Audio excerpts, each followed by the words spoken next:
Okay,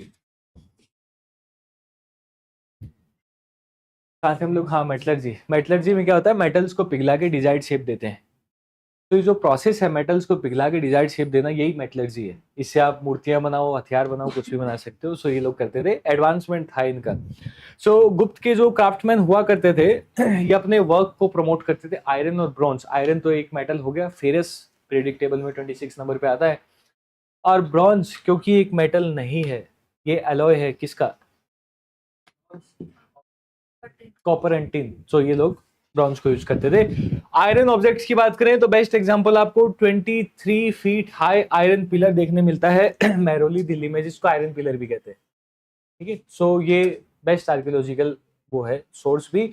plus metallurgy advancement देखो, उसको इतने साल हुए आज तक उस पर कोरोजन या जंग नहीं लगा है। क्या रीजन है?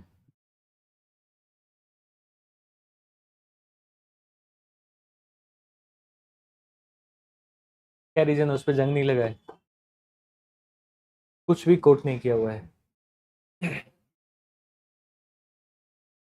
सो जनरली कोरोजन जब होता है तो ऑक्सीडेशन की वजह से होता है, मतलब ऑक्सीजन के रिएक्शन करने की वजह से होता है। जैसे इन्होंने बताया, कोटिंग करते ही इसलिए ताकि ऑक्सीजन से कनेक्शन टूट जाए। इन लोगों ने जो प्रोसेस यूज किए, देखो क्या होता है, आयरन मतलब फेरस, ठीक है, और ऑक्सीजन के साथ रिएक्ट करेगा तो फेरस ऑक्साइड बना लेता है। जब जंग लगता है मेटल को, जब आप उसको छू के पाउडर निकालते हो, फेरस ऑक्साइड ही है। ठीक है, उसको बचाने के लिए हम लोग प्राइमर्स यूज करते हैं, कोटिंग कर देते हैं, भले ही ऑयल हो, पेंट हो, कुछ भी।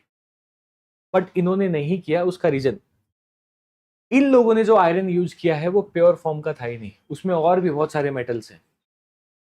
जबकि आज जो आयरन की हम जो भी चीजें मार्केट से लेके आते हैं आयरन वाली, वो सब आयरन होता है, प्योरिस्ट फॉर्म तो नहीं लेकिन प्योर होता है, इसलिए उसमें जंग लग जाता है। यहाँ प्योर नहीं है। अब हुआ क्या कि आउटर वाली लेयर पे दूसरे जहां जहां मेटल्स है उनको ऑक्सीजन से फर्क नहीं पड़ता है। सो पिलर आज भी टिका हुआ है विदाउट एनी पेंट और प्राइमर और कवर, कोई लुब्रिकेशन ऐसा कुछ भी उसके ऊपर नहीं है। सो पेंटिंग ऑफ अजंता जो अभी भी बताती हैं, इंडिकेट करती हैं, beside other things the art of making colours during the period. यहाँ जो पेंटिंग है वो काफी जीवंत टाइप की है, काफी रियलिस्टिक लगती है। साथ के साथ जो कलर्स यूज हुए हैं पेंटिंग में, तो इससे ये भी समझ में आता है कि इनको कलर बनाने भी आते थे।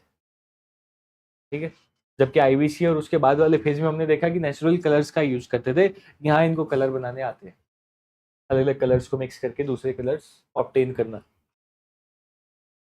अब चाइनीज ट्रेवलर, देखो हम लोग वो आर्यभट्ट की जीरो के बारे में बात कर रहे थे ना। हम लोगों ने देखा मेसोपोटामियन जो लोग हुआ करते थे वो, और चाइनीज लोग जो थे, चाइनीज लोग थोड़े एडवांस थे मैथमेटिक्स में। ऐसा हमने चाइनीज सिविलाइजेशन आईवीसी के जो कंटेम्पररी थे उस टाइम पे देखा था। उनको डेसिमल का नहीं पता था, लेकिन नंबर के बारे में थोड़ा बहुत जानते थे। वो कैलकुलेशन उनकी हो जाती थी, बट डेसिमल के बिना नहीं हो पा रहा था, क्योंकि जीरो ही नहीं था। जीरो नहीं होगा तो कैलकुलेशन आगे बढ़ेगा कैसे, तो वो एक प्रॉब्लम था। एक और मैथमेटिशियन है, अलग अलग बुक्स में अलग अलग थोड़े नाम मिलते हैं, बृहद देव भी बोलते हैं कुछ, वो भी बोलते हैं, बृहद रथ भी कुछ कंसिडर करते हैं। एक है भास्कराचार्य भी, कभी कभी उनको कंसिडर किया जाता है। बट एक मैथमेटिशियन और है, एक्चुअल फाउंडर जीरो के, उनको कंसिडर करते हैं। जीरो एज अ वैल्यू बताने वाले वो है, और जीरो का प्रॉपर यूज वो आर्यभट्ट को क्रेडिट दिया जाता है। डिफरेंस है इनमें, कंफ्यूज नहीं होना आपको। इसलिए जनरली कह देते हैं कि आर्यभट्ट ने खोज की। पर जीरो एज अ नंबर लाने वाले वो, जीरो का प्रॉपर यूज करने वाले ये, क्योंकि इन्होंने डेसिमल सिस्टम पे काम किया है। डेसिमल सिस्टम तब यूजफुल होगा जब आपको जीरो की वैल्यू पता है, मतलब कहाँ यूज करोगे तो काम का है। डेसिमल के बाद आप जीरो लगा रहे हो तो कोई सेंस नहीं है, तो वो पहले लगेगा तब वैल्यू बढ़ेगी। और नंबर के केस में उल्टा है। देखो डेसिमल के आपने इस साइड लगाया तो कोई सेंस नहीं है, इस साइड वैल्यू बनती है। लेकिन अगर नंबर्स की बात करो, जैसे वन है, वन के उस साइड लगाओगे तो कोई सेंस नहीं है। ये सब आर्यभट्ट का किया हुआ है, तो ये भी आपको अगर याद रहे तो ठीक है। अब चाइनीज ट्रेवलर्स की बात करें जो इस ड्यूरेशन में आए हैं, सो आने वालों में एक है फायान। फायान चंद्रगुप्त के टाइम पे आते हैं, 399 से 414 एडी के बीच में। 3 साल के लिए आए थे, यहाँ सब पढ़ पढ़ा के देख दाख के कि हाँ ऐसा ऐसा होता है, अपनी बुक पाकुकी में लिख के चले गए। और फिर आता है हुआनसांग, जो अभी गुप्त एम्पायर पे नहीं लेकिन पुष्यभूति या वर्धन डायनेस्टी बोलो, हर्षवर्धन के टाइम पे वो आता है। कौन? हुआनसांग। और ये 16 साल तक इंडिया में रहता है, नालंदा में पढ़ता है, डिस्कशन करते हैं, बहुत बड़े बड़े काम किए हर्षवर्धन ने, वो आगे डिस्कस करेंगे हम लोग। एक और आने वाला था, उसको उसका नाम था आई सिंह, पंजाब से नहीं आ रहा था आई सिंह, TSING करके, उसको भेजा था चाइनीज डायनेस्टी का, उस टाइम पे एक रूलर हुआ करते थे, टी सॉन्ग, वो भेज रहे थे उसको, और हर्षवर्धन से मिलने का प्लान था। अगर वो मिल लिए होते आपस में और कुछ डील हुई होती तो शायद आपको हिस्ट्री थोड़ी अलग देखने मिलती आज के समय, बट उसके आने से पहले ही हर्षवर्धन की डेथ हो चुकी थी, तो वो आगे नहीं हो पाया। सेम टी सॉन्ग ने भी ऐसा ही रिएक्ट किया था जैसा आप ठीक है। अब साइंस इन एंशिएंट इंडिया, तो बोधियान एक और हुआ करते थे। First ever to arrive at several concept in mathematics, कुछ वैल्यूज बताई। Value of pi was first calculated by him which is useful in calculating the area और circumference of a circle. Pi की वैल्यू बताने वाले बोधियान। क्या value है पाई का?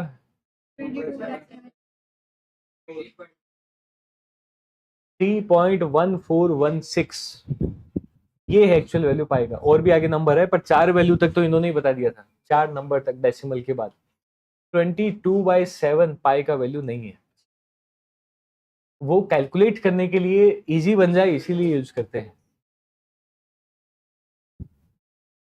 कहां से चलेगा मार्कर?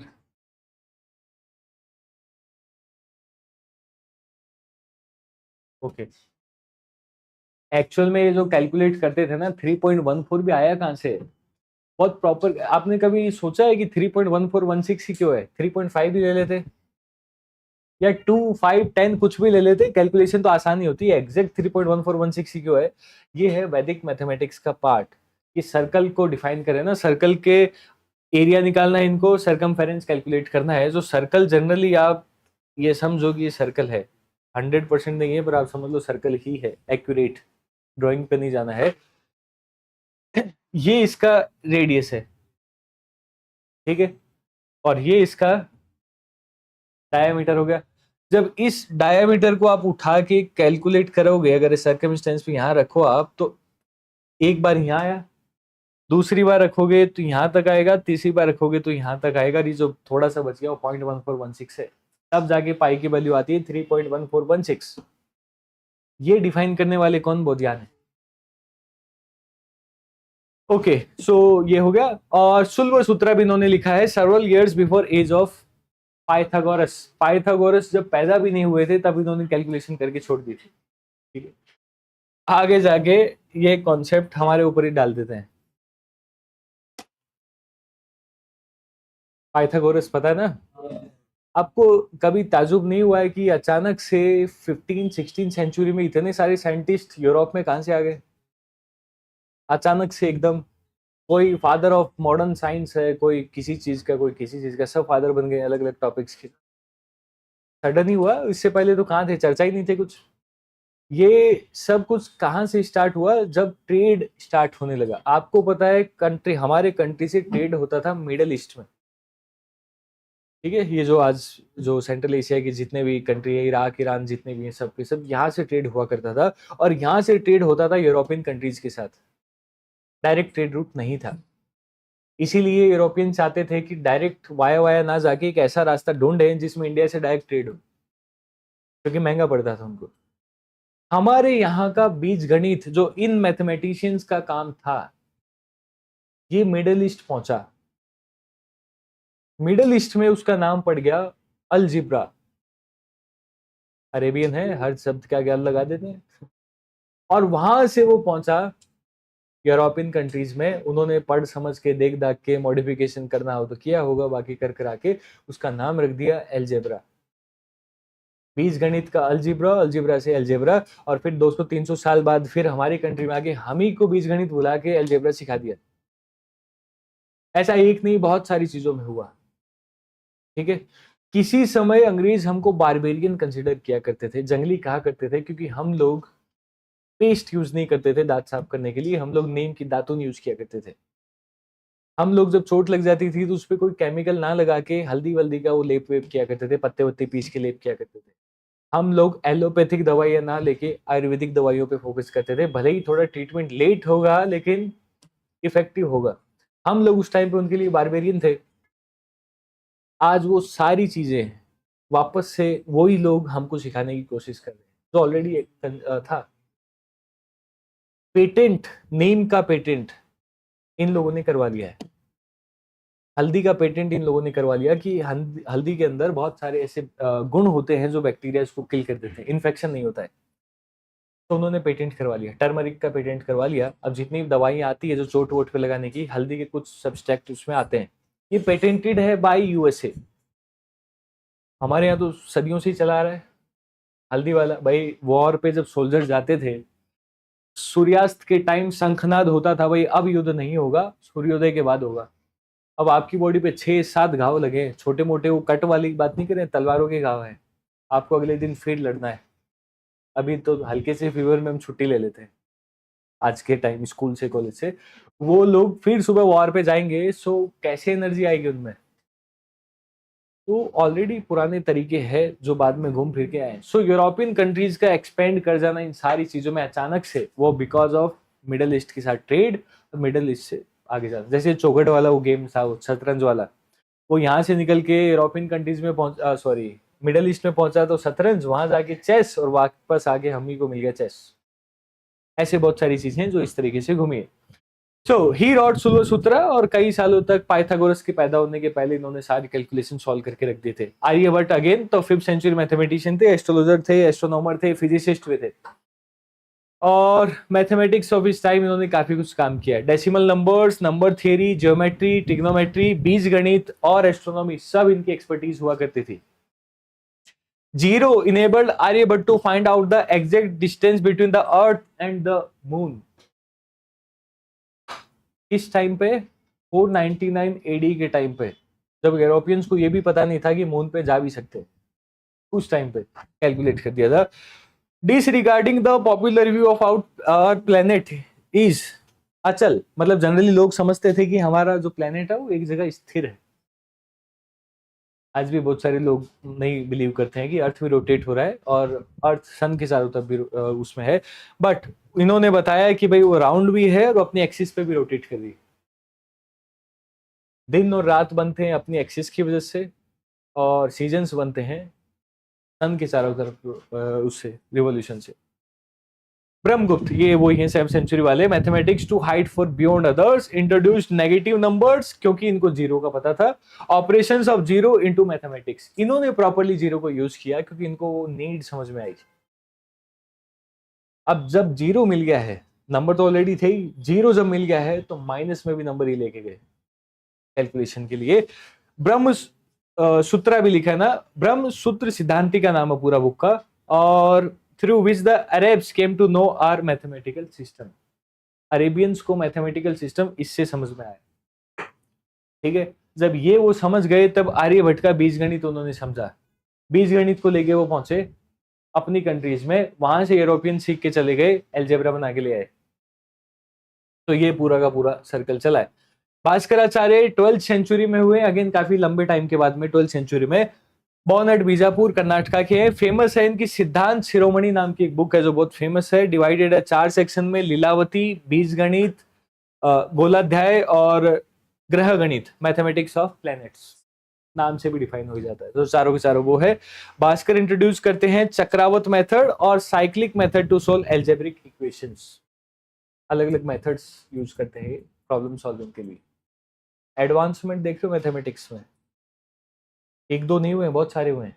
और ये तो ठीक है, जिनका वर्क बच गया वो लोग हैं।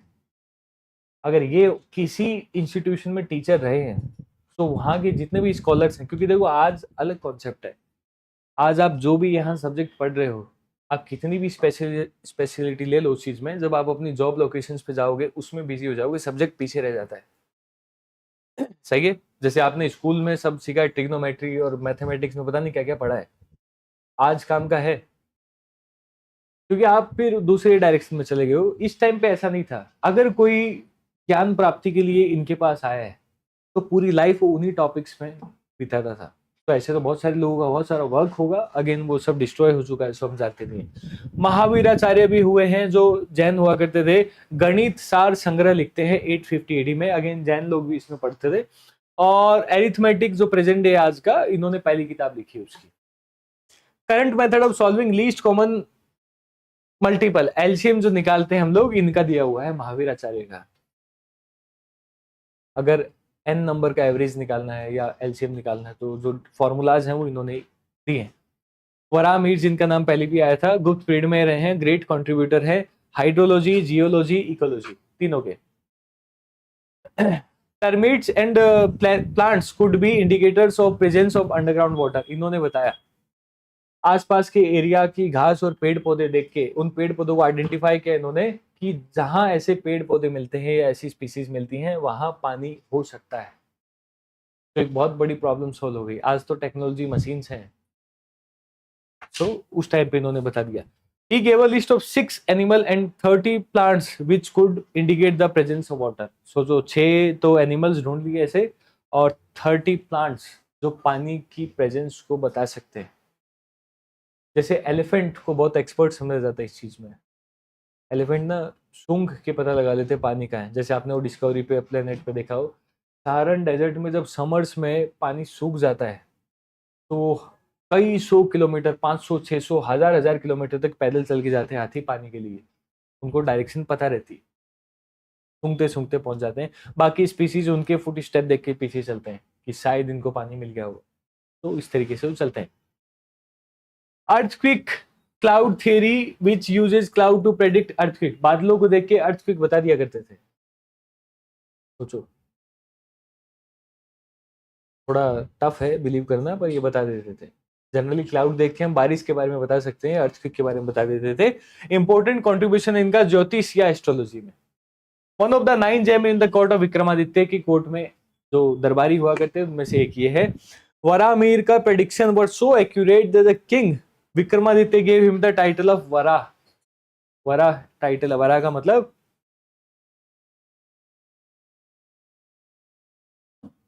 क्या है? वराह का मतलब पीक? नहीं नहीं, वराह, हाँ करेक्ट, उनका अवतार है, थर्ड अवतार है, तो वरा ही टाइटल दे दिया कि ये खुद गॉड है, इसको सब पता है। राइट, तीसरे अवतार हैं विष्णु के, Vara avatar. Nagarjuna 10th century scientist, main aim क्या इनका experiment was to transfer base element into gold like the alchemist in the western world. इनका ज्यादातर काम हुआ करता था ऐसे मेटल्स को आइडेंटिफाई करना जो गोल्ड जैसे दिखते हो, स्कैम करने के लिए नहीं और ज्यादा उसको पढ़ने के लिए, सक्सीड करने के लिए थ्योरीज को। Making an element which gold like shine, gold के जैसा चमकता हो। एक अभी भी चलता है, उसको क्या बोलते हैं, रेड गोल्ड बोलते हैं आई गेस, बांग्लादेश में मिलता है। ठीक है, रेड गोल्ड ऐसा कुछ नाम उसका, बांग्लादेश में मिलता है। आप कभी सर्च करना, अभी का ये प्रॉब्लम है, रिसेंट ही 1-2 साल ही हुए, ज्यादा नहीं। वहां मिलता है, वो एक्यूरेट साइन करता है गोल्ड के जैसा, और बहुत सस्ता है, आयरन के बराबर रेट है उसकी। हाँ, तो उसके बने हुए ज्वेलरीज जल्दी से ज्वेलर भी पहचान नहीं पाते हैं, तो आम लोग तो कैसे पहचानेंगे। तो एक नया फियर आ गया है मार्केट में, वो ये वाला है। Rasa Ratnakara discusses methods for extraction of metals like gold, silver, tin and copper. So ये इनके साथ मिलके क्या डील करते हैं, अगेन मल्टीपल मेटल्स एक साथ इकट्ठा रहते हैं, अलग अलग मेटल को अलग अलग करने के प्रोसेस डिफरेंट डिफरेंट है, तो इन्होंने उस पर काम किया है। ठीक है, कोई कॉपर है, जैसे कोई कॉपर ही हुआ तो बहुत जल्दी मेल्ट हो जाता है, तो उसको पहले निकाल लिया। ऐसे करते करते हर एक मेटल को अलग अलग करना है, क्योंकि प्योरेस्ट फॉर्म में तभी आएगा, सो इसलिए भी। सुश्रुत तो सर्जरी और अपने ग्रेटेस्ट कंट्रीब्यूशन के लिए जाने जाते हैं, राइनोप्लास्टी यानी कि प्लास्टिक सर्जरी, और रिमूवल ऑफ कैटरेक्ट्स, तो इन सब के लिए जाने जाते हैं। और Sushruta Samhita also gives a description of instruments used in surgery. Surgery में यूज होने वाले जितने भी टूल्स हैं, इंस्ट्रूमेंट्स हैं, वो सब के सब सुश्रुत ने बना के लिखे हैं, प्रॉपर लिखे हैं। आज मेडिकल साइंस में लिटरली वही सारे टूल्स यूज आते हैं। और लोग यूज करते भी हैं प्रॉपर। सो सुश्रुत को फॉलो करते हैं लोग, वर्शिप करते हैं। धन्वंतरी आयुर्वेद वाले थे जो पहले आए। जो जनरली आपको जो आयुर्वेद या इनसे रिलेटेड कॉलेज देखेंगे, मेडिकल कॉलेज, वो धन्वंतरी के नाम पे होंगे। और सर्जरी के फेवर में देखोगे तो सुश्रुत का नाम आएगा बिकॉज ऑफ सुश्रुत संहिता। फिर आते हैं चरक, तो फादर है of ancient Indian science of medicine. Was राज वैद्य, किसके? कनिष्क के दरबारी हुआ करते थे, उनके डॉक्टर हुआ करते थे। तो इतिहास में 2 डॉक्टर्स का जिक्र आया है। एक था बिंबिसार का, कौन? जीवक, और एक हुए हैं चरक। और फंडामेंटल्स ऑफ जेनेटिक्स, जीन्स के बारे में जानते थे, ठीक है। और लिखते हैं चरक संहिता। जीन्स अगर समझ में आया, मतलब इनको बायोडाइवर्सिटी का आइडिया था। बायोडाइवर्सिटी को जो हम स्टडी करते हैं ना, लेवल ऑफ बायोडाइवर्सिटी पढ़ते हैं, उसमें जेनेटिक बायोडाइवर्सिटी एक टर्म आता है, एक स्पीसीज आता है, एक इकोसिस्टम डाइवर्सिटी आता है। सो इनको जेनेटिक वाला पता था। ओके, सो ये हुआ गुप्त एम्पायर के बारे में। ऑल ओवर गुप्त एम्पायर फ्लरिश होके फिर उसका भी डिक्लाइन स्टार्ट हुआ। अब क्या हो रहा है ऑल ओवर वर्ल्ड में? डायनेस्टीज आएंगी, कौन कौन से आएंगे उनके बारे में पढ़ते हैं हम लोग। नॉर्थ इंडिया की बात करें तो मैत्राकाज आए वल्लभी में, तो ये है one of the subordinate of Gupta and ruled over parts of Gujarat. अब क्योंकि गुप्त एम्पायर काफी एरिया में फैल गया था, गुजरात वाली साइड कौन रूल करने लगेंगे आगे? Maitrakas. During the time of king Guhasena, Maitrakas were ruling as an independent power. ये इंडिपेंडेंट हुआ करते थे, गुप्त रूलर्स के सबऑर्डिनेट नहीं थे। Huan referred to a king Shiladitya of this dynasty in very high esteem and praised him for great administrative ability, kindness and compensation. अब देखो गुप्त लोग जा चुके हैं। अब जितना भी इतिहास आपको मिलेगा ना, 70-80% हुआन सांग का लिखा हुआ है। यहाँ छोड़ के नहीं गया, वो अपने साथ लेके गया। पर बाद में हम ढूंढते ढूंढते पहुंचे हुए, आपका कोई आदमी आया था, हम उसके जो टेक्स्ट हैं उसको ट्रांसलेट करते हैं, समझते हैं। सो उसने भी लिखा है कि इनका एक राजा हुआ करता था इस डायनेस्टी का, शिलादित्य, बहुत पावरफुल था, एडमिनिस्ट्रेशन उसका काफी अच्छा था। हुआनसांग मेंशन करता है Shiladitya built an extremely artistic Buddhist temple and held every year a great religious assembly, जहां बुद्धिस्ट आते थे, बुलाए जाते थे। अब सोचो कोई एक राजा है जो बुद्धिस्ट काउंसिल करवा रहा है या बुद्धिस्ट लोगों के लिए कुछ फंक्शन करवा रहा है, और ये खुद बुद्धिस्ट मॉन्क है, इसके लिए तो अच्छा ही होगा। तो वैसा भी फेवर में। फिर कन्नौज में आते हैं मौखरीज। तो they ruled over the region of western Gangetic plains around Kannauj. Again याद रखो कन्नौज, एक तो मगध आप देखते हैं आज तक, अभी तक पढ़ते हैं हम लोग। मिडिवल इंडिया या मध्यकालीन भारत की शुरुआत कन्नौज की लड़ाई से होती है, ठीक है। अभी आने वाले समय में क्या होने वाला है, 3 अलग अलग डायनेस्टी आएगी। एक होंगे गुजर प्रतिहार, जो राजस्थान और गुजरात के इस साइड रूल कर रहे होंगे। एक होंगे पाल डायनेस्टी, जो नॉर्थ ईस्टर्न साइड से, ठीक है। और एक होंगे राष्ट्रकूट, जो डेक्कन वाली साइड होंगे। तीनों एक जगह मिलते हैं, वो कन्नौज। तीनों को कन्नौज चाहिए, रीजन बहुत सिंपल सा है, कन्नौज बहुत फर्टाइल एरिया है। जिसके पास कन्नौज होगा, एग्रीकल्चर अच्छा होगा, अगेन पैसा अच्छा होगा, जीत सकते हैं। कई लोग कन्नौज की लड़ाई कहते हैं, इसको ट्रिपेटाइज वॉर ऑफ कन्नौज भी कहते हैं। कई लोग कहते हैं धर्म की लड़ाई है, क्योंकि गुजर प्रतिहार वो कौन से हो गए? हिंदू। जो पाल है वो बुद्धिस्ट हैं, और उनको कहते हैं वो जैनिज्म से और बाकी जो सेक्ट्स हैं उनसे एसोसिएटेड है। सो रिलीजियस लड़ाई समझो या कन्नौज की लड़ाई समझो, आगे जाके लड़ाई होगी कन्नौज की, वो इंपॉर्टेंट है। तो they were tributary rulers of established and independent kingdom. ये भी ट्रिब्यूटरी हुआ करते थे, मतलब फेवर में काम करते थे। Maukhari is the name of very ancient family और clan. There are references of them in Patanjali के वर्क में भी इनके बारे में नाम मिलता है। तो आजकल के लोग नहीं, देखो किसी भी इंसान को जनता ऐसे राजा नहीं समझेगी, इनका कोई पुराना रिकॉर्ड रहा होगा, सो लोगों ने एक्सेप्ट किया होगा एज अ किंग। तो ये कन्नौज में आ गए। और आपके लिए जो इंपॉर्टेंट है, गुप्त के बाद जो सबसे इंपॉर्टेंट डायनेस्टी या एंशिएंट इंडिया की लास्ट डायनेस्टी जिसको हम कहते हैं, जो मर्ज होती है मिडिवल से, वो है पुष्यभूति डायनेस्टी। इसको वर्धन डायनेस्टी भी कहते हैं। तो पुष्यभूति डायनेस्टी नदन रीजन में रूल करती है 6 से 7 सेंचुरी एडी के बीच में। King Harshvardhan most prominent ruler होते हैं इस डायनेस्टी के, राजा हर्षवर्धन। जब अपने पीक पे होते हैं, Harsha extend to the Pushyabhuti empire covered much of north and north western India. North वाला इंडिया, नॉर्थ वेस्टर्न इंडिया, ये यूपी हरियाणा राजस्थान वाली एरिया की बात हो रही है, वहां तक इनका रूल है। Extended to the east till Kamarupa और साउथ में नर्मदा रिवर तक इनका कवरेज है। मैप देखोगे तो आपको समझ में आ जाएगा। ऑल ओवर काफी अच्छा एम्पायर है इनका। अकॉर्डिंग टू हर्षचरित, जिसको लिखा किसने? बाण भट्ट ने। अगेन याद रखना, हर्षवर्धन के दरबार में एक कवि या राइटर हुआ करते थे बाण भट्ट। बाण भट्ट ने बुक लिखी है ये हर्षचरित। ये जीपीएससी में और यूपीएससी दोनों में आया हुआ क्वेश्चन है कि बुक का नाम दे दिया था, राइटर कौन है? अगेन बाण Bhatt. Dynasty was founded by Pushyabhuti. So Pushyabhuti dynasty के फाउंडर पुष्यभूति, उन्हीं के नाम पे है। डिवोटी हैं लॉर्ड शिव के। हिस्टोरियंस अज्यूम करते हैं कि Maukharis their neighbours in the east और Pushyabhuti took advantage of the fall of Gupta empire to assert independence और एक नया राज्य किंगडम बनाते हैं। गुप्त वाले रूलर तो कमजोर हुए। अगेन हम लोग इतना इतिहास पढ़ते आए हैं, एक चीज कॉमन है, जब जब एम्पायर वीक पड़ा है या राजा वीक पड़ा है, कोई दूसरा आके टेक ओवर कर लिया है। सेम यहाँ ऐसा हुआ है। गुप्त पुष्यभूति रूलर जो है उन्होंने बराबर फायदा उठाया। Pushyabhuti empire was suppose to be at Thaneshwar, modern Thanesar वाला जो एरिया है, वहां से ये एमर्ज हुए ऐसा कहते हैं। डिटेल ऑफ डायनेस्टी अवेलेबल है। रेन ऑफ प्रभाकर वर्धन, जो फोर्थ रूलर हुआ करते थे।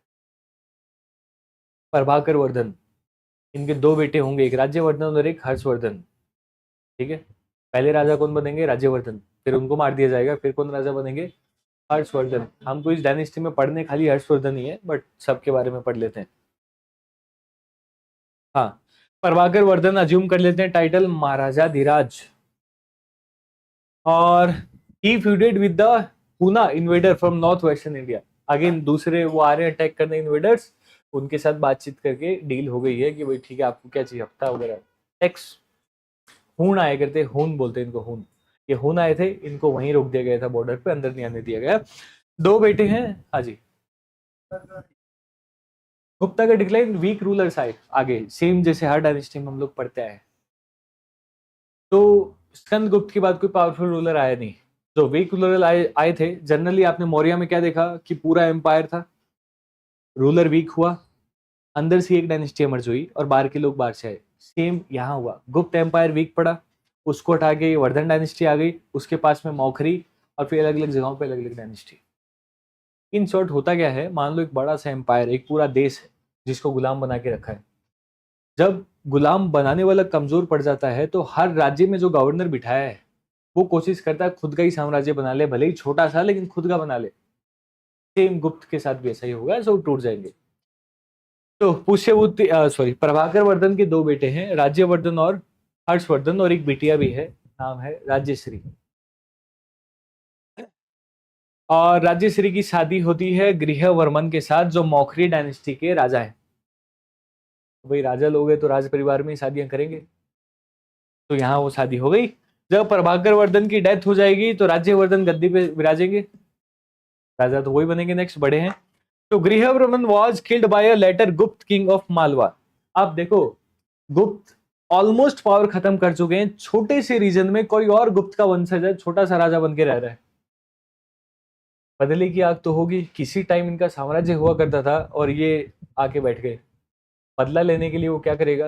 राज्यवर्धन को मार देगा। सॉरी, राज्यवर्धन को नहीं, गृहवर्मन को। गृहवर्मन कौन है? नहीं समझ में आया? प्रभाकर वर्धन मेन इंसान है इस पूरी स्टोरी में। उनके दो बेटे हैं, राज्यवर्धन और हर्षवर्धन, और एक बेटिया है राज्यश्री। राज्यश्री की शादी हुई है गृहवर्मन से, हर्षवर्धन के जीजा हैं, ऐसा समझो। ये जो लास्ट एक वो है गुप्त किंग, जो एम्पायर खत्म हो गया है, एक छोटी सी जगह पे रहते हैं, उन्होंने क्या किया है? हर्षवर्धन के जीजा को मार दिया है। ठीक है। और जो राज्यश्री हैं, हर्षवर्धन की जो बहन है, उनको कैद कर लिया है। यहां से लड़ाई स्टार्ट होगी।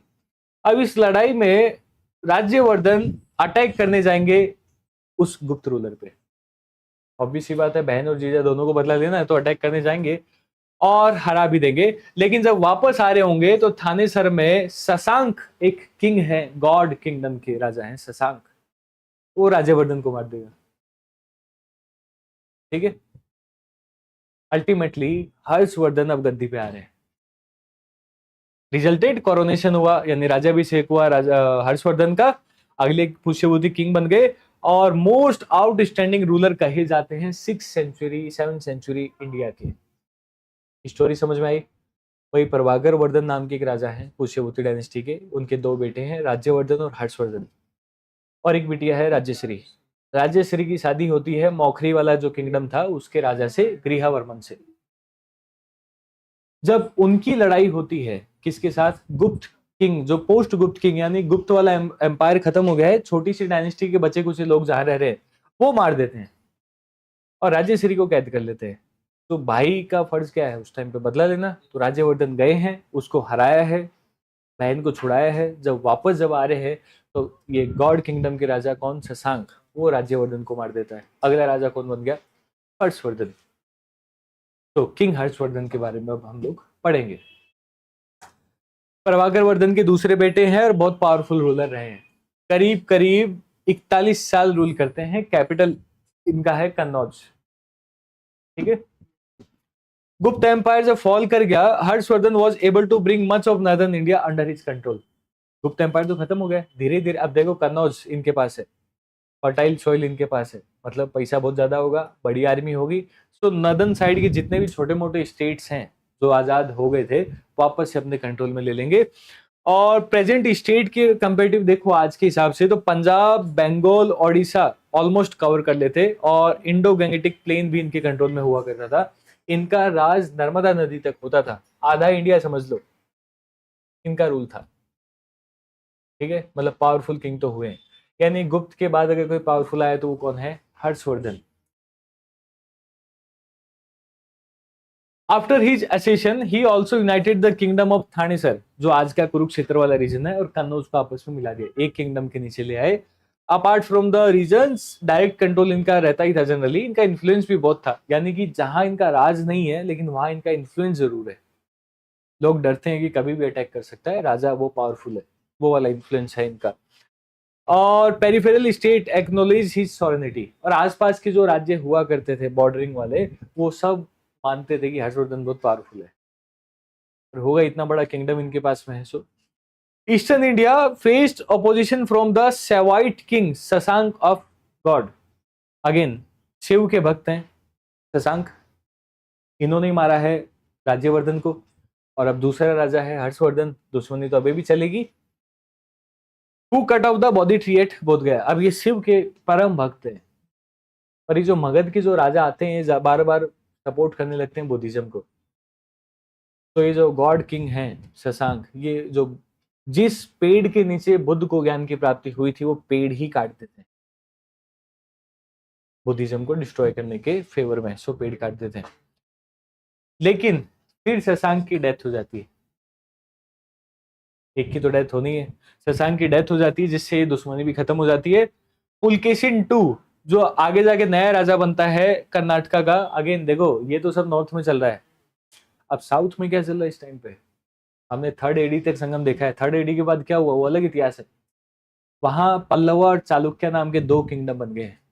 तो चालुक्य किंगडम के राजा हैं पुलकेशिन, इसकी भी लड़ाई होती है हर्षवर्धन के साथ में। वो आप पढ़ोगे फिर आगे वाले मिडिवल वाले में, जहां चालुक्य भी होंगे और पल्लवा भी होंगे, इनकी भी आपस में लड़ाई रहती थी। तो आपस में लड़ लड़ा के और हर्ष की साउथ की तरफ होने वाली जो जर्नी है उसको रोक देते हैं, नर्मदा के पास सीमित कर देते हैं कि भाई इससे नीचे नहीं आ सकते। और काफी डॉक्यूमेंटेड है इनके जो कोर्ट कवि हुआ करते थे दरबारी बाण भट्ट, हर्षवर्धन की जीवनी के बारे में बाण भट्ट की बुक से पता चलता है, हर्षचरित जो उन्होंने लिखा उससे, इसलिए इंपॉर्टेंट बुक मानी जाती है। साथ के साथ चाइनीज ट्रेवलर भी आता है, हुआन सांग भी आता है, अलग अलग नाम की स्पेलिंग चलती है इसकी, पर नाम हुआन सांग है। डन। तो फायन और हुआन सांग दो आए हैं। ये जो बुक लिखता है वो सू कू की है, फायन लिखता है वो फाकू की। Traditional form of Buddhism declined Harshvardhan के टाइम पे गद्दी पे बैठते ही। पुराना जो था ना हीनयान वाला, वो फेवर कम हो गया है। थेरावाड़ा और हीनयान वो कौन से हैं? गौतम बुद्ध की बातों को मानने वाले, वो थोड़ा कम हो जाएगा। Period witness a synthesis between the वैदिक और महायान सेक्ट ऑफ बुद्धिज्म। यहाँ आपको दोनों का मिला जुला रूप दिखेगा, हिंदुओं वाला वैदिक और बुद्धिस्ट महायान वाला बुद्ध की मूर्तियों वाला।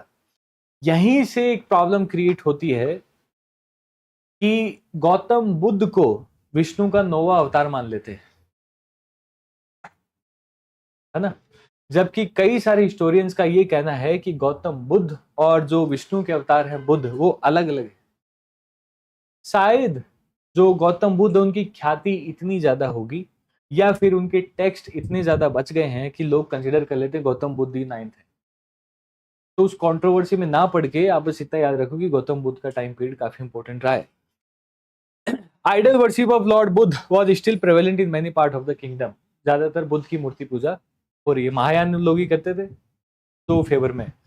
बुद्धिस्ट मॉन्क ह्वान सांग जब आया है, Harshavardhan became a devout follower of Mahayana sect Buddhism. Hiuen Tsang के आने के बाद तो हर्षवर्धन बस फॉलोअर बन गए जोरदार महायान के। 2 असेंबलीज करवाई हैं हर्षवर्धन ने इस समय, एक कन्नौज में, एक प्रयाग में, जो बुद्धिज्म के प्रमोशन को बताता है। और 1000 ऑफ स्तूपा बनवाए गए, ट्रैवलर्स के लिए सुविधाएं रखवाई गई, बुद्धिस्ट मॉन्क को और ज्यादा प्रमोट किया गया। ये जो 2 असेंबली हैं ये इंपॉर्टेंट है, क्योंकि ये क्या करेंगे, ये जरूरत से ज्यादा दान करेंगे, ठीक है, जिससे देश में पहली बार इकोनॉमिकल क्राइसिस भी आएगा। एक वैक्यूम क्रिएट होगा इकोनॉमी में, जिसकी वजह से बहुत सारे फॉरेनर्स यहाँ ट्रेड करने के लिए दौड़े आएंगे और फिर आके यहाँ अटैक करना स्टार्ट करेंगे। तो हर्षवर्धन की असेंबली 2 हुई हैं, एक कन्नौज में और एक प्रयाग में। तो कन्नौज वाली असेंबली 643 में Harsha held a great religious assembly capital Kannauj में। प्राइमरी पर्पस क्या था असेंबली का? To highlight the teaching of Buddha, Buddha के विचारों को, उनकी शिक्षा को सबको बताना और महायान बुद्धिज्म को प्रमोट करना। Harsha also wanted to use the occasion to honour Hiuen Tsang, उसके सम्मान के लिए भी असेंबली कर दी गई थी, ऐसा कहते हैं। अब हमारे यहाँ से जब ट्रेवलर जाते हैं दूसरे देश में तो उनके साथ कैसा व्यवहार होता है, लेकिन हमारे यहाँ देख लो, मेहमान को सही में भगवान बना दिया। तो उसके सम्मान में इतनी बड़ी असेंबली हुई and he was made of preside over the assembly, और इसको प्रेसिडेंट भी बना दिया उस असेंबली का, मेन गेस्ट या चीफ गेस्ट जिसको कहते हैं। एक महाराजा धीराज के बेटे जो खुद भी महाराज बन गए हैं, उन्होंने ट्रैवलर को प्रिसाइडिंग ऑफिसर बना दिया। ऑल द ट्रिब्यूटरी किंग्स और स्कॉलर्स ऑफ नालंदा सब के सब आए थे। 23 दिन तक ये असेंबली चली थी। Most critical construction was massive tower in middle of which a golden statue of Buddha, gold की बनी हुई स्टैच्यू गौतम बुद्ध का, वो रखा गया है यहाँ पे। और statue was as tall as the king himself, जितने हर्षवर्धन थे सेम हाइट के बुद्ध की मूर्ति बनाई थी गोल्ड की। तो ये हुआ है कन्नौज असेंबली में, ठीक है। जब कन्नौज असेंबली पूरी हुई तो प्रयाग असेंबली भी करवाई गई। Another spectacular assembly Prayag same year ही हुई है कन्नौज के बाद, नोन एज महामोक्ष परिषद इसका नाम रखा गया। Harsha held this assembly every 5 year to donate gift to people, हर 5 साल में करवाने लगे ये। और ये क्या करते थे इस असेंबली में, जो भी इनके पास है सब दान कर देते थे, इवन खुद के कपड़े भी, हर 5 साल में जो भी इनके पास है सब। इससे देखो, जब इकोनॉमी में जरूरत से ज्यादा करेंसी फ्लो कर जाती है, इन्फ्लेशन बढ़ता है, मानते हो आप? इसीलिए चाहे महंगाई कितनी भी हो, हमारी गवर्नमेंट या आरबीआई और ज्यादा नोट प्रिंट करके बांट नहीं रहा है। कई लोगों को लगता है ना कि सब में भाई मशीन अपने पास है प्रिंट की, देश अपना है, सेंट्रल बैंक अपना है, तो सबको 1-1 करोड़ वैसे ही दे देते हैं। इससे कुछ नहीं होगा, इससे इन्फ्लेशन बढ़ेगा। हर कोई हर कुछ अफोर्ड करने लगेगा तो रिसोर्सेज लिमिटेड ही है, अल्टीमेटली महंगाई बढ़नी है। यहां भी वही प्रॉब्लम आएगी, सब वेल्दी होते जाएंगे, क्योंकि जो भी है सब, अब मान लो कि पहली बार सबको आइडिया ना भी हो, अगले 5 साल बाद जब असेंबली होगी, दूर दूर के रिश्तेदारों को भी लोग बुला के लेके जाएंगे असेंबली में, क्योंकि जो भी उनके पास है सब बांटा जा रहा है, तो इससे प्रॉब्लम होगी। असेंबली दैट ह्वान सांग सो एट प्रयाग 463 में वाज द 6th, ये 6ठी ऐसी असेंबली हो रही थी जो ह्वान सांग ने इस टाइम पे देखी है। 5 हो चुकी है और आगे होती रहेगी, और मोक्ष परिषद के नाम से हर्ष के रेन में चली हैं। Kannauj assembly was primarily religious in nature to highlight the Mahayana sect of Buddhism, ये प्रमोट कर रहे हैं महायान बुद्धिज्म को। जबकि दूसरी वाली जब आप देख रहे हो, ये दान धर्म और लोगों में वो भावना जगाने के लिए, कि वो सब कुछ दान दे दे रहे हैं। तो वान सांग अच्छा अच्छा ही लिखेगा बुक में, और क्या करेगा। Huge gathering of people, obvious सी बात है, होगा ही। एम्परर हर्ष और Hiuen Tsang attended this unique assembly, और गिफ्ट बांटते हैं लोगों में। हुआन सांग ने गिफ्ट बांटे हैं, क्यों? आसान है, क्योंकि ये वैसे वाले चीफ गेस्ट आते हैं प्रोग्राम में, कोई है इंडिविजुअल जिसको प्राइज या गिफ्ट देना है, तो चीफ गेस्ट का क्या काम है, एक जगह खड़े रहना है, यहां से गिफ्ट की ट्रे आएगी, वहां से उठा के यहाँ दे देना है। वहां जान के केस में वैसा है, तो यहाँ वो सब चला है। असेंबलीज सेरेमनीज लास्टेड 75 डेज तक चली है, 75 दिन तक चली है वो। Every arrangement was detailed for accommodation and food for such a big gathering, इतनी बड़ी भीड़ के लिए रहने की सुविधा भी है, खाने पीने की सुविधा भी है। इन शॉर्ट भंडारा टाइप जिसको कहते हैं वो लगा हुआ है यहाँ पे। During this assembly Harsha installed 3 images of Buddha, sun and Shiva, ताकि रिलीजियस वाले झंझट भी ना रहे, किसी को ऐसा ना लगे कि उनके गॉड या डीटी को पूछा नहीं है, या एक रिलीजन को प्रमोट किया जा रहा है। शिव भी लगा दिए हैं वहां पे फोटो में, सन भी हैं, सूर्यदेव भी हैं, और बुद्ध तो है ही। और जो भी उनके पास होता था सब डोनेट कर देते थे, अपने कपड़े को छोड़ के, ऐसा लिखा है, बट कई सारे स्टोरीज ऐसा लिखते हैं अपने कपड़े भी दे दिया करते थे। अब क्या कर सकते, तो इस टाइम के वो राजा रहे हैं। ये है उनका एम्पायर पूरा का पूरा, गुप्त एम्पायर। आप शॉर्ट में समझ लो कहाँ कहाँ क्या क्या हो रहा है। ये थियरी वेरी तो ठीक है, आप पढ़ते रहोगे, अभी 1 घंटे बाद सब भूल जाओगे, थियरी वापस रिपीट करोगे तब की बात है। हम लोगों ने गुप्त एम्पायर देख लिया था, ऑलमोस्ट ये वाले रीजन में गुप्त एम्पायर हुआ करता था, ठीक है। जब गुप्त एम्पायर वीक पड़ेगा, तो यहाँ कौन सी डायनेस्टी आ गई है, ये पुष्यभूति या वर्धन डायनेस्टी आई है। इसके साथ साथ ही छोटे छोटे एरिया जैसे हुन है वो यहाँ आगे सेटल हो गए। गुजर या गुजर पतिहार जो है वो थोड़ी सी एरिया में रहते हैं। यहाँ भी ऐसे पल्लवा चालुक्य इस तरीके से बनने स्टार्ट होंगे, अगेन यहाँ चेर चोल पांडे वो चल ही रहा है, और फिर धीरे धीरे पल्लवा चालुक्य यहाँ आ रहे हैं। यहाँ से पाल डायनेस्टी धीरे धीरे एमर्ज होकर यहाँ पहुंचेगी। तब तक की बात है जब तक हर्षवर्धन पावर में ये साम्राज्य है।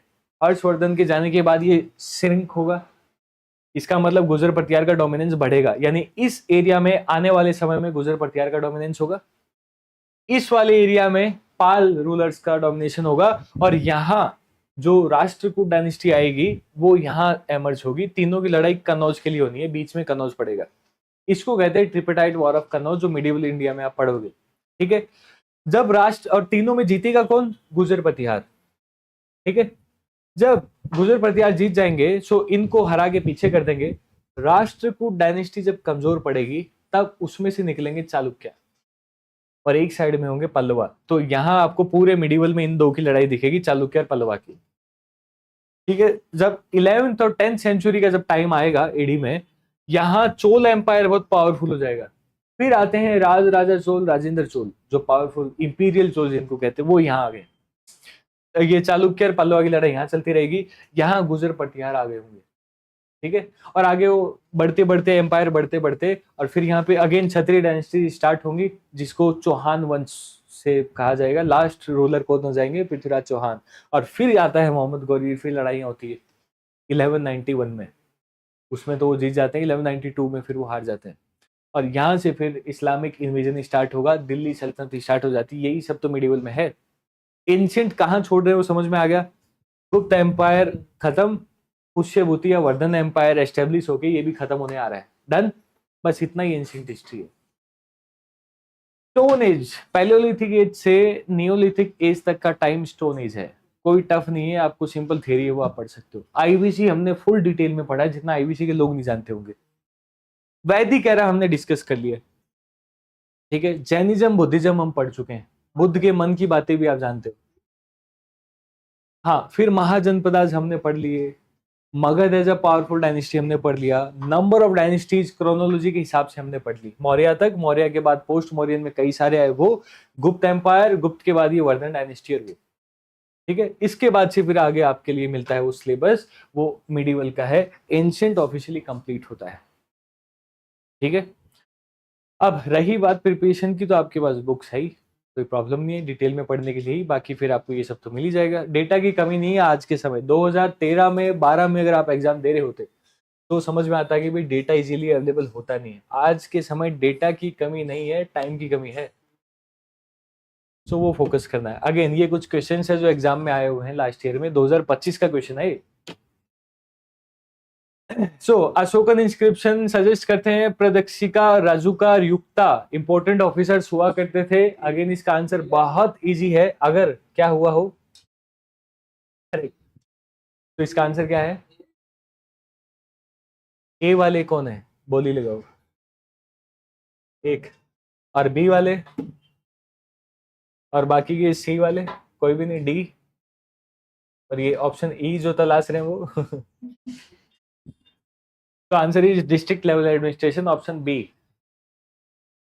ये एक और क्वेश्चन है।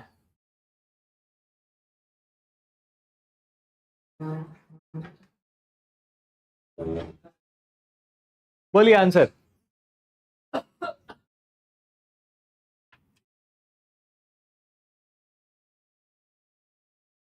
एग्जाम में आएगा अभी ये?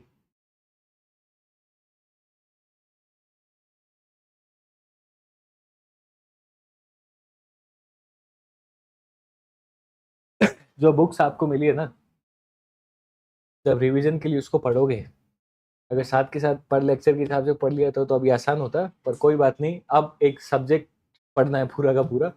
जब आप उसको पढ़ रहे होगे डिटेल में, तब ये सारे टर्म्स आएंगे आपकी बुक में, सारे के सारे, और तभी आंसर इजी रहेगा। अगेन 2024 में आया हुआ क्वेश्चन है यूपीएससी का। और इसमें जो करेक्ट आंसर है गौतम बुद्ध से एसोसिएटेड पूछे ना, तो ये दो हैं। साक्य मुनि उनको कहते थे, साक्य क्लैन के तो थे ही वो। ठीक है, तो साक्य मुनि और तथागत ये भी बुद्ध को ही कहा जाता था। So option B is the correct answer. नए पुत्र इनसे एसोसिएटेड नहीं है, भगवान महावीर से एसोसिएटेड है। तो ये option B is the correct answer. एक और भी इजी क्वेश्चन है, यूपीएससी 2023 का क्वेश्चन है।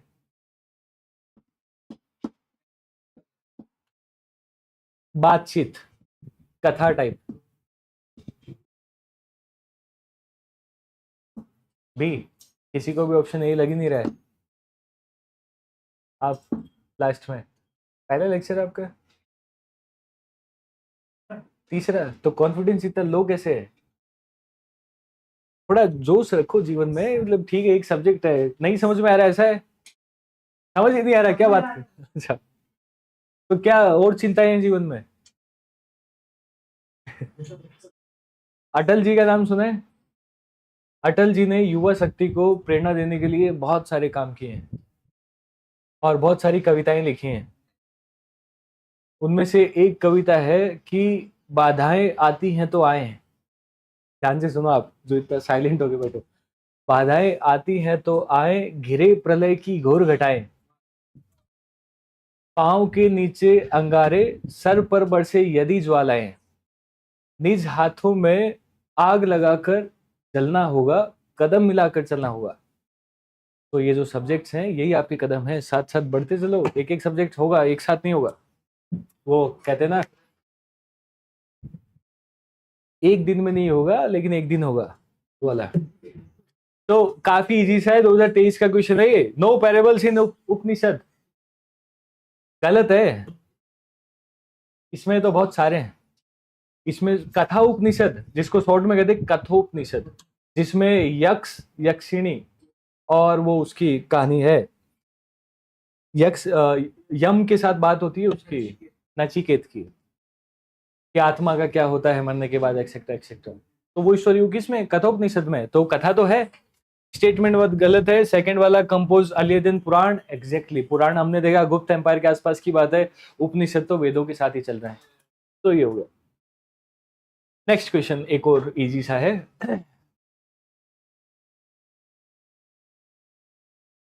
अगेन थोड़ा सोच के जवाब देना। कभी कभी क्या होता है ना, क्वेश्चन देखते ही आंसर पता चल जाता है, तो इतना कॉन्फिडेंस में भी नहीं आना होता है। 2 बार पढ़ लेना।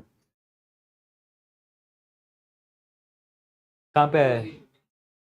रेपोजिटरी मतलब आपने रखे हैं उसको, संभाल के रखे टाइप, डिपॉजिट टाइप ही समझो आप।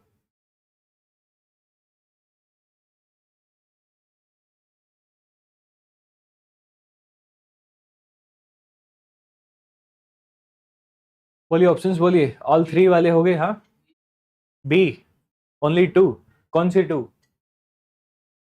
1 एंड 2, और कोई, किसी का कोई? 2 ही बचे हैं और बोलो। ठीक है, तो फर्स्ट है concept of stupa is Buddhist in origin, ये स्टेटमेंट गलत है। बुद्धिस्ट लोगों ने या बुद्धिज्म में इनको प्रोमिनेंस मिला है, प्रसिद्धि मिली है, ये प्रैक्टिसेस पहले भी होती थी। जनरली किसी को दफनाया है उसके ऊपर वो सब स्ट्रक्चर वगैरह सब बना दिया करते थे। Okay, stupa was generally repository of relics, यानी कि अस्थियां रखा करते थे उसमें। यस, हमने यही तो पढ़ा है, तो ये सेकंड सही हो गया। Stupa was a votive and commemorative structure in Buddhist tradition, बहुत इंपॉर्टेंट और सैक्रेड समझा जाता था, यूज होता था बुद्धिस्ट रेलिक्स को रख के वर्शिप के लिए। यस, ओनली 2 करेक्ट हो जाए, दोनों सही है, पहला गलत है। Next, yes, not exactly like stupa, but जैसा स्तूपा बुद्धिस्ट यूज कर रहे हैं ऑलरेडी पहले से था। प्रोमिनेंस प्रसिद्ध इनके टाइम पे हुआ है, क्योंकि हर कोई फिर मॉन्क के लिए स्तूपा बनाने की बातें और वो सब होने लगे, बट ऑलरेडी चलता था इसे।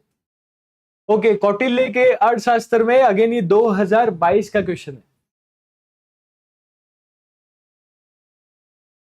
मैंने आपको शायद लेक्चर के बीच में बताया हुआ था कि कौटिल्य ने, अगेन कौटिल्य दिया हुआ था, आधे लोग कंफ्यूज थे कौटिल्य कौन है। करेक्ट, तो उनकी बुक में क्या लिखा हुआ वो सब।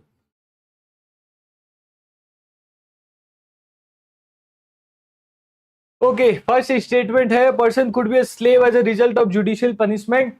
यस, करेक्ट है, तो ऐसा हो सकता है, स्लेव डिक्लेयर किया जा सकता है, जुडिशियल पनिशमेंट बना देंगे ना उसको कि भाई सजा उसकी, वो बनने स्लेव बनेगा। If a female slave bore her masters a son he was legally free. Yes, हाँ जी, पर चाणक्य तो बहुत पहले था। नहीं नहीं, वापस आप चेक करना, उसमें करेक्ट है 2022 में आंसर की जो यूपीएससी की उसमें करेक्ट है।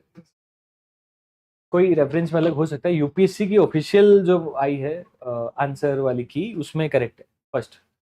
सेकंड, मान लो कि कोई बड़े लोग हैं और किसी फीमेल के साथ या स्लेव है, अगर उनके साथ अगर उनको कोई बेटा होता है तो अगेन ब्लड लाइन फॉलो की जाती है। अगर बेटा होता है तो उस महिला को और उस बच्चे को दोनों को स्वीकार किया जाता है और उनको आजाद कर देते हैं। आजाद कर देने का मतलब स्लेव वाले टाइटल से हटा देते हैं, तो ये प्रैक्टिस तो होती थी।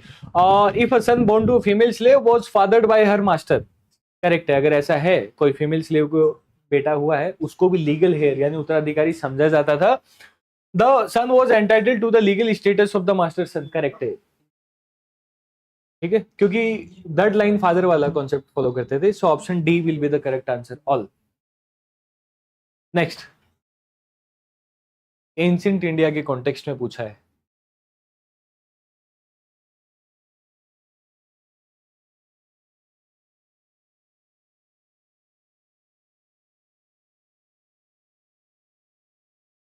बोलिए, 2 नहीं आएगा तो 2 हटा दो, एक ऑप्शन बचा है, आंसर आ गया, इसी को कहते हैं एलिमिनेशन मेथड। बट क्योंकि यूपीएससी आपसे भी एक कदम आगे है, अब उन्होंने एजुकेशन देने बंद कर दिए हैं, अब वो ओनली 1, ओनली 2, ओनली 3, ऑल। सो इस क्वेश्चन में पाणिनि इनसे एसोसिएटेड नहीं है। ये 4th 6th सेंचुरी बीसी में हुआ करते थे, पुष्यमित्र सुंग, तो ये 185 बीसी की बात है, तो स्टेटमेंट 1 गलत है। अमर सिम्हा एसोसिएटेड है हर्षवर्धन से, नहीं, बाण भट्ट एसोसिएटेड है हर्षवर्धन से, सो ये भी गलत हो गया। कालिदास चंद्रगुप्त सेकंड करेक्ट है, उनके दरबार में बैठते थे, so option C will be the correct answer. ये प्रीलिम्स के थे, ये कुछ मेंस के क्वेश्चन है। अगेन 2025 का क्वेश्चन है, सैलाइन फीचर आपसे पूछ लिए हैं हड़प्पन आर्किटेक्चर के। हड़प्पन सभ्यता के बारे में आपको लिखना है, उनके घरों के बारे में, grid pattern, bricks wall, sun dried bricks, और वो सब जो भी आपके दिमाग में आए प्रॉपर फॉर्मेट बना के लिखना है। ये क्वेश्चन आया हुआ है, प्रैक्टिस करनी है आपको, आंसर राइटिंग करनी है इसकी। Underline the changes in the field of society और इकोनॉमी फ्रॉम द ऋग वैदिक टू लेटर वैदिक पीरियड, यानी कि अर्ली वैदिक और लेटर वैदिक के फेज में समाज में जो बदलाव आए हैं उन सब के बारे में आपको हाईलाइट करना है। तो अगेन वही प्रथाएं जो पहले नहीं थी फिर स्टार्ट हो गई है ना, जो कर्म प्रधान समाज था वो अब बदल गया वर्ण प्रधान समाज में, तो वो सब डिटेल आप इसमें लिखोगे। और explain the role of geographical factor development of ancient India, प्राचीन भारत के डेवलपमेंट में जितनी भी डायनेस्टीज और जो भी जियोग्राफिकल फैक्टर्स है उनका क्या इंपॉर्टेंस रहा है। तो गैंगेटिक प्लेन और कल्टीवेशन, मगध, इन सब के बारे में आपको लिखना पड़ेगा। अगेन प्रैक्टिस करना तो ये भी रहेगा। सिमिलरली और भी क्वेश्चन है। एंशिएंट सिविलाइजेशन इंडियन सबकॉन्टिनेंट में अलग अलग जगहों पे है, जैसे इजिप्ट, मेसोपोटामिया, ग्रीस। ये देखो जनरली कवर नहीं करते हैं, हमने उसको भी स्लाइड में हमने पढ़ लिया है, तीनों चारों के बारे में पढ़ लिया ताकि आपके लिए और भी इजी हो जाए। सो ये कहीं ना कहीं सबके सब आप लिख सकते हो इन सब के बारे में, ठीक है। यहाँ तक कि अगर आप और ज्यादा डिटेल में जाना चाहो, मेसोपोटामियन या पार्शियंस लोग है पारसी, जो पारसी लोग हैं जिनको पर्शियन भी कहते हैं, उनका सबसे होली टेक्स्ट जो है, जैसे हमारे लिए वेद है, महाभारत है, उनके लिए जो सबसे होली है, पवित्र ग्रंथ है, वो है द जेंटा वेस्टा। उसमें बहुत सारी स्टोरीज उन सब के बारे में उन्होंने लिखा है, उस टाइम के रूलर्स के बारे में, धर्म वाली किताब है वो भी। सिमिलरली जो ग्रीस लोग हैं, यूनानी जो हैं, उनकी भी बुक्स हैं, जैसे कि द इलियड करके एक बुक है। द इलियड को लिखा है होमर ने, उस टाइम के बहुत बड़े फिलोसोफर है, उन्होंने लिखा है, उनके लिए वो पवित्र ग्रंथ है। तो वो हो जेंटावेस्टा हो या ऋग्वेद हो, आपस में इनमें कई सारी सिमिलरिटी देखने मिलती है। जैसे कि अश्व, अश्व यानी हॉर्स संस्कृत में कहते हैं ना, तो सिमिलर वर्ड्स आपको देखने मिल जाते हैं। कहीं ना कहीं सारी सिविलाइजेशन आपस में थोड़ी बहुत कनेक्टेड थी, ये एविडेंस मिलता है। और हमारी जो संस्कृत है वो कहीं ना कहीं Indo Aryan languages, group of languages में से आई है, ये भी कंफर्म होता है। तो वो सब भी आप लिख सकते हो। अर्बन प्लानिंग और कल्चर आपसे पूछा गया है आईबीसी का, और कैसे प्रेजेंट डे अर्बनाइजेशन से सिमिलर है वो भी आप लिखोगे। अगेन ग्रिड पैटर्न, वाटर का सीवरेज पाइपलाइंस और वही सब, बस वो कवर से ये मेंस के सब क्वेश्चन वगैरह हुए all over from IBC to Pushyabhuti dynasty या वर्धन डायनेस्टी। सबसे सिंपल सब्जेक्ट एंशिएंट हिस्ट्री है, थोड़े फैक्ट ज्यादा है बट रिवाइज कर लोगे 2-5 बार तो इजी है। हाँ जी,